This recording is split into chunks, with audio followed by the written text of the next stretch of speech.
Hola, mi nombre es José Antonio, soy el creador de este canal.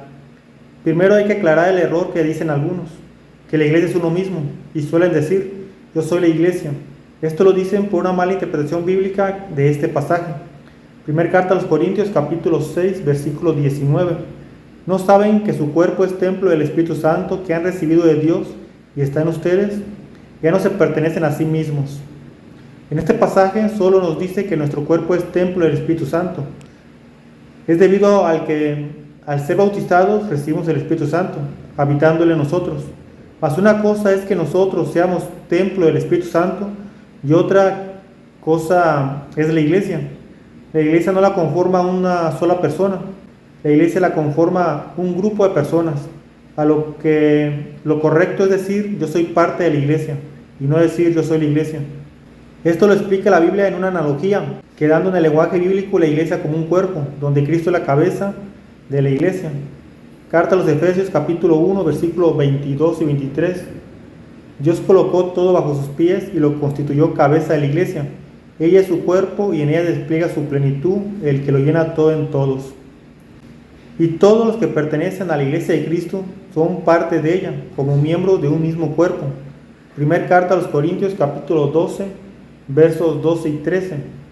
Las partes del cuerpo son muchas, pero el cuerpo es uno. Por muchas que sean las partes, todas forman un solo cuerpo. Así también Cristo. Hemos sido bautizados en el único Espíritu para que formáramos un solo cuerpo, ya fuéramos judíos o griegos, esclavos o libres, y todos hemos bebido del único Espíritu. Un solo miembro, pues, no puede formar un cuerpo. Es decir, una sola persona no es una iglesia. La iglesia es una congregación de varias personas, todas unidas por un mismo espíritu en un mismo bautismo. Mas hay que saber cuál es la iglesia de Cristo, puesto que la iglesia donde Él es la cabeza es la que sostiene la verdad. Primer carta a Timoteo capítulo 3 versículo 15. Pero si me demoro para que sepas cómo debes portarte en la casa de Dios, que es la iglesia del Dios vivo, pilar y base de la verdad. Ciertamente Jesús es el camino, la verdad y la vida. Él habló la verdad, mas hoy hay muchas iglesias y todas enseñan cosas distintas, a pesar que todas estudian lo que Jesús dijo. A lo que está claro que hay confusión cuanto a la verdad, en cuanto a Jesús. Mas la Biblia me dice que la iglesia sostiene la verdad, pero como ya dijimos, hay muchas iglesias hoy en día. Si queremos encontrar la verdad, si queremos encontrar a Jesús, debemos encontrar la iglesia verdadera de Cristo. Lo mismo que mencionamos en el tema de la religión, que personas por ignorancia suelen decir que Jesús no dejó ninguna religión, sin saber siquiera qué es la religión. Lo mismo pasa con el tema de la iglesia. Por ignorancia las personas suelen decir que Jesús no fundó ninguna iglesia. En la Biblia, en los evangelios, está registrada la vida pública de Jesús, sus acciones, milagros y designios. Y en el evangelio de Mateo capítulo 16, versículo 18, ahí vemos que Jesús fundó una iglesia. Pero para entender el contexto, vamos a leer desde el versículo 13, para que observen y comparen cómo hay un paralelismo a lo que está pasando hoy en día, que hay muchos grupos de personas, o sea, muchas denominaciones con distintas opiniones sobre Jesús, mas ninguna tiene una verdad vinculante, siendo una misma fe. Todas sus creencias son puras opiniones, distinto al catolicismo, que tenemos el catecismo que expresa la doctrina oficial de la iglesia, la cual todo católico, sin importar el lugar donde esté, puede estar vinculado a la iglesia en esta única fe. Bueno, comencemos a leer. Evangelio según San Mateo capítulo 16 versículos 13 al 19. Jesús se fue a la región de Cesarea de Filipo. Estando ahí preguntó a sus discípulos, según el parecer de la gente, ¿quién soy yo? ¿Quién es el Hijo del Hombre? Respondieron, unos dicen que eres Juan el Bautista, otros que eres Elías, o bien Jeremías o alguno de los profetas. Jesús les preguntó, ¿y ustedes quién dicen que soy yo? Contestó Pedro, tú eres el Mesías, el Hijo del Dios vivo. Jesús le replicó, feliz eres Simón Bar-Joná, porque esto no te lo ha revelado la carne ni la sangre, sino mi Padre que está en los cielos. Y ahora, yo te digo, tú eres Pedro, o sea piedra, y sobre esta piedra edificaré mi iglesia. Los poderes de la muerte jamás la podrán vencer. Yo te daré la llave del reino de los cielos. Lo que ates en la tierra quedará atado en el cielo, y lo que desates en la tierra quedará desatado en el cielo. Jesús, al preguntar, según el parecer de la gente, quién era él, vemos que los apóstoles responden: unos dicen que eres este, otros dicen que eres este otro. Mas ninguno de los grupos de personas que hablaban de Jesús tenía la verdad. Vemos pues que hay confusión y equivocación de los distintos grupos de personas en cuanto a su parecer de Jesús. Como hoy en día hay muchas congregaciones, muchos grupos de personas hablando de Jesús, pero equivocadamente. Después Jesús les pregunta a sus discípulos: ¿y ustedes quién dicen que soy yo? Y Simón, quien Jesús le pondría por nombre Pedro, respondió: tú eres el Mesías, el Hijo del Dios vivo. A lo que después Jesús respondió en connotación de alegría: feliz eres, Simón Barjoná, porque esto no te lo ha revelado la carne ni la sangre, sino mi Padre que está en los cielos. Y ahora yo te digo: tú eres Pedro, sea piedra, y sobre esta piedra edificaré mi iglesia. Vemos que entre tantas personas dando su opinión, su parecer en cuanto a Jesús, hay uno que sí tiene la verdad, porque el Padre Celestial se lo ha revelado. Y Jesús decide fundar en ese momento su iglesia, su congregación, poniendo a Simón como piedra visible de su iglesia, pues le cambia el nombre a uno que significa piedra. Primero comprendamos que Jesús no fundó muchas iglesias, sino que fundó una sola, pues la palabra que Jesús menciona es en singular, pues dice mi iglesia, no dijo mis iglesias. Porque aunque muchos grupos de personas han formado distintas iglesias, distintas congregaciones, y se autollaman Iglesia de Cristo, en realidad son sectas, pues Jesús ya había fundado su iglesia mucho antes de que estas personas existieran. Lo correcto es hacer lo que Pablo hizo. Una vez que se conoce a Jesús, hay que buscar su iglesia y no fundar una propia. Todas las denominaciones, como hemos mencionado, tienen doctrinas y creencias distintas entre sí, aunque hablen todas de Jesús. Pasa como en el pasaje que acabamos de leer. Distintos grupos de personas hablaban de Jesús, pero todos estaban equivocados, ninguno tenía la verdad. A lo que uno puede pensar, y entre tantos grupos opinando distinto, ¿quién tiene la verdad con respecto a Jesús? Pues bien, Jesús dejó una piedra visible para identificar dónde está la verdad, y también señal visible para identificar cuál es su iglesia, la que él fundó. Esa piedra visible es el apóstol Pedro. Para aquellos que no sepan, Pedro fue el primer obispo de Roma, el primer papa de la Iglesia Católica. En la Biblia hay una carta que fue escrita dirigida a la congregación en Roma. Leemos: Carta a los Romanos, capítulo 1, versículos 6 y 7. A estos pueblos pertenecen ustedes, elegidos de Cristo Jesús, que están en Roma, a quienes Dios ama y ha llamado y consagrado. Que Dios, nuestro Padre, y de Cristo Jesús, el Señor, les llegue la gracia y la paz. La congregación en Roma tenía al apóstol Pedro como obispo. Ojo, obispo, no fundador, porque cuando llegó Pedro a Roma ya había cristianos ahí. Desde Pedro nunca ha faltado ningún obispo en Roma. Deben entender que el Papa en realidad es el obispo de Roma, y cada que se elige un nuevo obispo de Roma, este automáticamente se convierte en Papa, por ser sucesor de Pedro en el obispado de Roma. Y le decimos Papa al obispo, pues Papa significa padre y pastor. Pues Jesús le da autoridad a Pedro de atar y desatar. Jesús hace referencia a una costumbre israelita que indica que él sería como un padre cuando dice: a ti te daré las llaves. Cuando el rey de Israel nombraba a alguien de confianza al cargo de mayordomo, le entregaba las llaves y le daba autoridad sobre los demás de la casa. Y este pasaba a ser como un padre para todos, como dice Isaías capítulo 22, versículo 19 al 22. Te destituiré de tu puesto y te quitaré tu cargo. Aquel día llamaré a mi servidor, a Eliaquín, hijo de Hilcías. Le pasaré tu traje y le colocaré tu cinturón y le confiaré tu cargo. Y será un padre para los habitantes de Jerusalén y para la familia de Judá. Pondré en sus manos la llave de la casa de David. Cuando él abra, nadie podrá cerrar, y cuando cierre, nadie podrá abrir. Y pastor, porque Jesús también lo nombra. Aquí aprovecho para aclarar un punto. Sé que habrá personas que digan: ¿cómo Pedro va a ser encargado de la iglesia si Pedro negó 3 veces a Jesús? Primero, cuando Pedro negó a Jesús, fue cuando apresaron a Jesús, antes de la muerte de Cristo. Después de que Jesús resucita, se les aparece Y ahí Jesús reafirma a Pedro como encargado. Esta escena del Evangelio que leeremos es después de la negación de Pedro, después de que Jesús resucita. Evangelio según San Juan capítulo 21 versos 15 al 17. Cuando terminaron de comer, Jesús dijo a Simón Pedro: Simón, hijo de Juan, ¿me amas más que estos? Contestó: Sí, Señor, tú sabes que te quiero. Jesús le dijo: apacienta mis corderos. Le preguntó por segunda vez: Simón, hijo de Juan, ¿me amas? Pedro volvió a contestar: Sí, Señor, tú sabes que te quiero. Jesús le dijo: cuida de mis ovejas. Insistió Jesús por tercera vez: Simón, Pedro, hijo de Juan, ¿me quieres?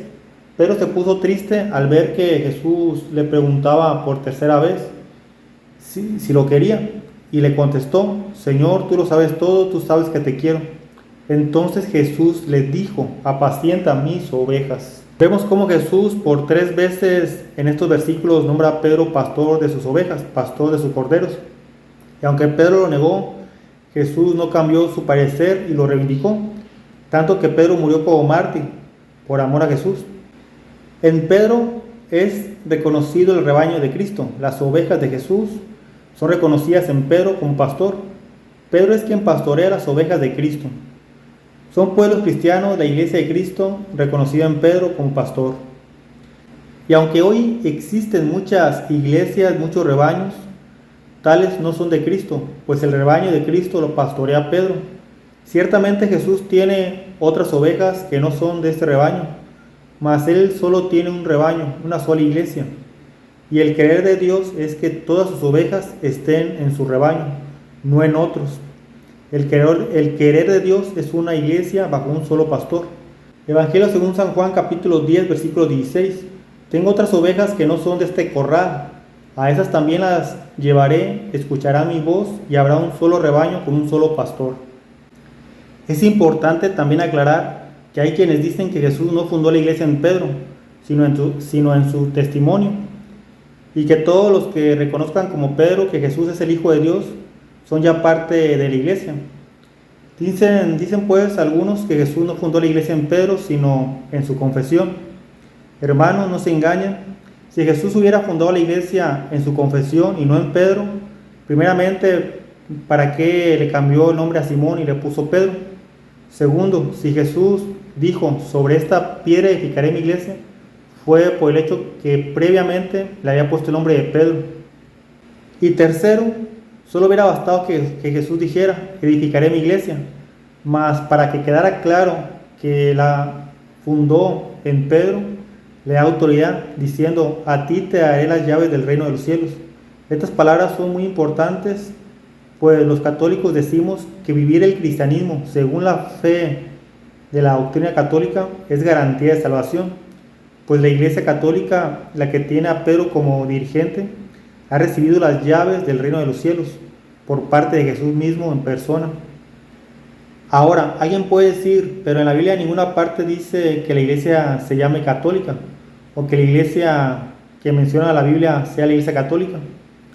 Primero, la palabra católica significa universal, y la iglesia a la cual Jesús fundó no se llama católica, es católica. Jesús a su iglesia la mandó a ser una iglesia católica, una iglesia universal, o sea, una sola para todo el mundo. Y esto lo vemos cuando les dice, Evangelio según San Mateo capítulo 28 versículo 19: vayan pues y hagan que todos los pueblos sean mis discípulos, bautícenlos en el nombre del Padre, del Hijo y del Espíritu Santo. Como ya leímos, al ser bautizados pasamos a formar parte de la iglesia, y Jesús manda a sus apóstoles, a su iglesia apostólica, a que sea una iglesia universal, una iglesia católica que esté en todo el mundo, que todos los pueblos sean sus discípulos en un mismo bautismo. Y entiendan esto: la iglesia católica a la cual pertenecemos todos los cristianos que tenemos como pastor a Pedro, el obispo de Roma, no se llama católica, sino que es católica, así como Jesús lo quiso. Hoy en día la iglesia católica le llaman católica como nombre para distinguirla y identificarla de las otras denominaciones. Pero repito, la iglesia no se llama católica, es católica. En el mismo credo que profesamos, nuestra profesión de fe, decimos: creo en la iglesia que es una santa, católica y apostólica. Si tú eres un protestante y si eres sincero, sabrás que todas las otras denominaciones que se hacen llamar cristianas aparecieron después del año 1520, mas dice la Escritura, carta a los Efesios capítulo 3 versículos 20 y 21, a Dios cuya fuerza actúa en nosotros y puede realizar mucho más de lo que le pedimos o imaginamos, a Él la gloria en la iglesia y en Cristo Jesús por todas las generaciones y todos los tiempos. Amén. Con este pasaje queda claro que cualquier iglesia que se diga ser la iglesia de Cristo, si tal no existía desde que fue escrito este versículo que acabamos de leer de Efesios, tal iglesia no es la iglesia de Cristo, puesto que dice que a Dios se le da la gloria en la iglesia y en Cristo Jesús por todas las generaciones. Y pregunto, ¿las iglesias que han aparecido después del año 1520 le dieron la gloria a Dios en el año 1000? Claro que no, pues ni existían. Solo la Iglesia Católica, la única que viene de los apóstoles en sucesión apostólica, le ha dado gloria a Dios desde que fue escrito este pasaje hasta hoy en día, por todas las generaciones sin faltar en la historia. Los protestantes alegan que Pedro nunca estuvo en Roma, aunque en la Biblia leemos en la carta de Pedro lo siguiente, primera carta de Pedro capítulo 5 versículo 13, los saluda a la comunidad que Dios ha congregado en Babilonia, también los saluda a mi hijo Marcos. Los cristianos de aquel tiempo llamaban a la Roma pagana Babilonia, por ser en aquel tiempo el nuevo gran imperio, como lo fue en el pasado el imperio babilónico. Vemos pues que Pedro se encontraba en Roma cuando fue escrita esta carta. Los protestantes dicen que ahí no se refiere a Babilonia, sino a Jerusalén. Esto es una falta de sinceridad de parte de ellos, porque cuando en Apocalipsis se habla de Babilonia, ahí sí dicen que es Roma, pues en Apocalipsis se habla de forma negativa, y como ellos relacionan a la Iglesia Católica con Roma, es una manera de desacreditar el catolicismo. Pero entiendan esto, cuando se habla de Roma como Babilonia no se refiere a la Iglesia, sino a la Roma pagana de aquel tiempo, que fue vencida como lo narra Apocalipsis capítulo 19, donde fue engalanada la iglesia, la esposa del Cordero, y que hoy la sede de la iglesia está en Roma, es la señal visible que el cristianismo triunfó sobre el paganismo, que Cristo venció y cayó la gran Babilonia. Ya hablaré en otro video más a detalle de Apocalipsis 17. Vemos pues cómo Pedro estaba en Roma cuando fue escrita la carta que él escribió, y según la tradición estuvo como obispo hasta su muerte alrededor del año 67. Después estuvo como obispo Lino, luego Cleto y después Clemente. Estos tres papas después de Pedro vivieron en tiempo de los apóstoles, pues San Juan apóstol murió alrededor del año 100 y San Clemente, el cuarto papa, murió como mártir en el año 97. Vemos que duraba muy poco en el obispado de Roma, pues en aquel tiempo eran muy perseguidos los cristianos. En la Biblia vemos que San Clemente, el cuarto obispo de Roma, el cuarto papa, conoció a Pablo, a San Pablo, por lo que dice San Pablo en su carta, la cual escribió estando él preso en Roma. Carta a los Filipenses capítulo 4 versículo 3. Y a ti, Sísigo, verdadero compañero, te pido que las ayudes. No olvides que ellas lucharon conmigo por el Evangelio, lo mismo que Clemente y mis otros colaboradores, cuyos nombres están escritos en el libro de la vida. Los que son estudiosos de las Escrituras saben que esta carta la escribió Pablo estando preso en Roma. Y si hay alguien que tenga el atrevimiento de decir que Pablo nunca estuvo en Roma, leamos segunda carta a Timoteo capítulo 1 versículos 16 y 17. Que el Señor bendiga a la familia de Onesíforo, pues a menudo vino a confortarme y no se avergonzó de mis cadenas. Apenas llegó a Roma, se puso a buscarme hasta que me encontró. Hago énfasis en San Clemente porque él conoció a Pablo, vivió en tiempo de los apóstoles y fue obispo de Roma. Y como obispo de Roma escribió cartas que son documentos históricos que nos hablan del cristianismo de aquel tiempo. Invito a que busquen en internet tales cartas y las lean. Ahí vemos cómo él como obispo habla con autoridad, mostrando una primacía sobre las otras comunidades. Los protestantes que repiten nomás lo que escucharon de otros pastores, de que la Iglesia Católica la fundó Constantino, simplemente son ignorantes, no saben que Constantino no fundó nada, él no fundó ninguna iglesia, él se convirtió al cristianismo y dio libertad de culto a los cristianos de que profesaran su fe libremente. Ahora, los protestantes que son algo sinceros reconocen que la Iglesia Católica viene de los apóstoles y reconocen que es la misma iglesia, la misma comunidad que se habla en la Biblia. Esa que se menciona está en Roma. Pero digo los protestantes que son algo sinceros porque aunque saben todo esto y reconocen que es la misma iglesia, dicen que la Iglesia Católica ya no es la iglesia de Jesús. Dicen que la iglesia que está en Roma se corrompió al dejar de ser perseguida y pasar a ser la religión que adoptó Roma. Y pues a esto le añaden los escándalos que han cometido sacerdotes y miembros de la iglesia, diciendo que por causa de todo esto Jesús ha abandonado su iglesia. Pero ojo, los protestantes pueden decir lo que quieran. Pueden decir que la iglesia católica ya no es la iglesia de Jesús, pueden decir que Jesús abandonó la iglesia, pueden decir lo que quieran. A nosotros nos interesa lo que dice la Biblia, no lo que dicen ellos.